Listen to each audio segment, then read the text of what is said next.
আজ বর্ধমান শহর আবারও দেখল রাতের জনসমুদ্র। রাতে পথে নামল বর্ধমান। না, শুধু বর্ধমান নয়, সারা রাজ্য, সারা বাংলায়, দেশের বিভিন্ন জায়গায়, হয়তোবা বিদেশেও মোমবাতি জ্বালিয়েছেন কেউ কেউ। 14 তারিখ রাত 11:55 স্বাধীনতার মধ্যরাত্রে মেয়েদের রাত দখলের আহ্বান আসে। এটা কোনো রাজনৈতিক দল বা নির্দিষ্ট কোনো গোষ্ঠী থেকে আহ্বান জানানো হয়নি। জাস্টিস ফর আরজি কর এই দাবিতে প্রতিবাদ কর্মসূচি ডাকা হয়েছিল। এই আহ্বানে যেমন কোনো রাজনৈতিক রং ছিল না, তেমনই কোনো লিঙ্গভেদ ছিল না। আজ শহর থেকে শহরতলি দেখিয়ে দিল নারী পুরুষ নির্বিশেষে অন্যায়ের সঙ্গে হার না মানার অদম্য লড়াইয়ে সামিল হয়েছে তারা। কিছু শিশু উপস্থিত ছিল সেখানে, এমনকি যারা শারীরিকভাবে উপস্থিত থাকতে পারেননি তারা বাড়িতে থেকেই মোমবাতি এবং শঙ্খধ্বনির সাহায্যে প্রতিবাদে সামিল হয়েছিলেন। আইনজীবীরাও এই আন্দোলনে সমর্থন জানিয়েছেন। দেশকালগণ্ডির সীমানা ছাড়িয়ে এই ঢেউ আছড়ে পড়েছিল আমেরিকার আটলান্টাতে অবস্থিত ভারতীয়দের মধ্যেও। কিন্তু কেন এই প্রতিবাদ? কার জন্য জাস্টিস? রাধা গোবিন্দ কর মেডিকেল কলেজ ও হাসপাতাল, যাকে আমরা আরজি কর মেডিকেল কলেজ ও হাসপাতাল বলেই চিনি, এটি পশ্চিমবঙ্গের রাজধানী কলকাতার সবচেয়ে পুরাতন মেডিকেল কলেজ ও হাসপাতালগুলির মধ্যে অন্যতম। পুলিশ সূত্রে খবর, ওই দিন রাতে ওই তরুণী চিকিৎসকও আরও বেশ কয়েকজন অনলাইনে খাবার অর্ডার করেন এবং একসঙ্গে খাওয়া দাওয়া করেন সকলে। তারপর যে যার মতো বিভিন্ন কাজে ব্যস্ত হয়ে পড়েন। তবে জরুরি বিভাগে 4তলা সেমিনার হলে ঘুমিয়ে পড়েন তরুণী চিকিৎসক। মায়ের সঙ্গে শেষবার ওই সেমিনার হল থেকে ফোনে কথা বলেন তিনি। উল্লেখ্য, গত 9ই আগস্ট সকালে জরুরি বিভাগে 4তলা সেমিনার হলে তার দেহ উদ্ধার হয়। সেই সময় প্রায় বিবস্ত্র ছিলেন তিনি। তরুণী চিকিৎসকের দেহে একাধিক ক্ষতচিহ্ন ছিল।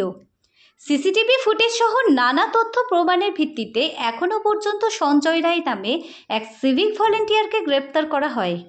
এই ঘটনাকে কেন্দ্র করে তোলপাড় বাংলা সহ গোটা দেশ। প্রায় প্রত্যেকটি হাসপাতালে চলছে কর্মবিরতি। ইতিমধ্যে পদত্যাগ করেছেন আরজি কর হাসপাতালের অধ্যক্ষ সন্দীপ ঘোষ। সুপার সঞ্জয় বশিষ্ঠকে সরিয়ে দেওয়া হয়েছে। অসমর্থিত সূত্রে জানা গেছে, আরজি কর হোস্টেলে বিভিন্ন কুকর্ম হতো। মেয়েটি সেটা জানতে পেরে প্রোটেস্ট করেছিল। প্রিন্সিপালও এইচওডিকে জানিয়েও ছিল, কিন্তু এতে লাভ হয়নি। মেয়েটি ফ্রাস্ট্রেটেড হয়ে বলেছিল যে সে এবার সোশ্যাল মিডিয়া, ফেসবুক ইত্যাদিতে জানিয়ে দেবে।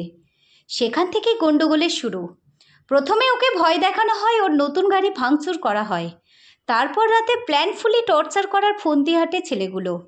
একটি নামকরা মেডিকেল কলেজের মধ্যে এই ধরনের ঘটনা ঘটছে, ঘটনার পরিকল্পনা চলছে, এই সব কিছু প্রিন্সিপাল জানতেন না, এটা বিশ্বাসযোগ্য নয়। তাই মৃত্যুর পরেও ধামাচাপা দেবার চেষ্টা চলছিল। এমনকি আরজি করের ডাক্তাররা শনিবার পর্যন্ত বাইরের কলেজের ডাক্তারদেরও ঢুকতে দিতে চাইছিল না। যে সিভিক পুলিশকে অ্যারেস্ট করা হয়েছে তাকে হয়তো 6-7 মাসের মধ্যেই ছাড়াও পেয়ে যাবে প্রমাণের অভাবে। ডাক্তাররা বেশি দিন আন্দোলন চালাতে পারবেন না, কারণ তাদের কাজে ফিরতেই হবে। তারা মানুষের জীবন বাঁচান, তাদের দায়িত্ব তারা অস্বীকার করতে পারবেন না। তাই আবার একটা ঘৃণ্য অন্যায় বিচার ছাড়াই চাপা পড়ে যাবে। কিন্তু দোষীরা দৃষ্টান্তমূলক শাস্তি না পেলে এটাই প্রমাণ হবে এই রাজ্যে যে কোনো অন্যায় নির্দ্বিধায় করা যায়। অপরাধীরা আরও বুক ফুলিয়ে সমাজে ঘুরে বেড়াতে পারে, শাস্তির কোনো ভয় নেই। নারী অথবা পুরুষ কেউই অন্যায় দেখে তার প্রতিবাদ জানাতে ভয় পাবে। রাত দখল কর্মসূচি বিরাট বড় রূপ ধারণ করেছে ঠিকই, কিন্তু অনেকেই প্রশ্ন তুলেছেন, একটা মাত্র রাত জেগে রাত দখল করে কি হবে? যার ক্ষতি হওয়ার তো হয়েইছে এবং আগামী দিনেও হবে। তাহলে বলি, এই প্রশ্নটা আজকের নয়, বড় পুরনো। ইতিহাস সাক্ষী আছে বারুদের স্তূপে আগুন জ্বালাতে একটা দেশলাই কাঠের গুরুত্ব কতটা। রামমোহন রায় যেদিন প্রথম একটা মেয়েকে চিতা থেকে টেনে নামিয়েছিলেন, বা ঈশ্বরচন্দ্র বিদ্যাসাগর একজন বিধবার বিবাহ দিয়েছিলেন, সেদিনও তাদেরকে শুনতে হয়েছিল। তারপরে তা একজনই সীমিত ছিল না, বারুদের মতো ছড়িয়ে পড়েছিল, সকলেই জানেন। যতদিন না সুবিচার পাচ্ছে ততদিন প্রতিবাদ জারি রাখতে হবে। থেমে গেলে আবারও একই রকম ঘটনা ভবিষ্যতে দেখতে হতে পারে। যতদিন না দোষীদের সঠিক চিহ্নিত ও তাদের উচিত শাস্তি হচ্ছে, ততদিন হাতে হাত রেখে একইভাবে প্রতিবাদ চালিয়ে যেতে হবে।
আমরা এক জয় নিশ্চয়। আমরা করব জয়, আমরা করব জয়, আমরা করব জয় নিশ্চয়। I hold deep in my heart, I do believe we shall overcome someday.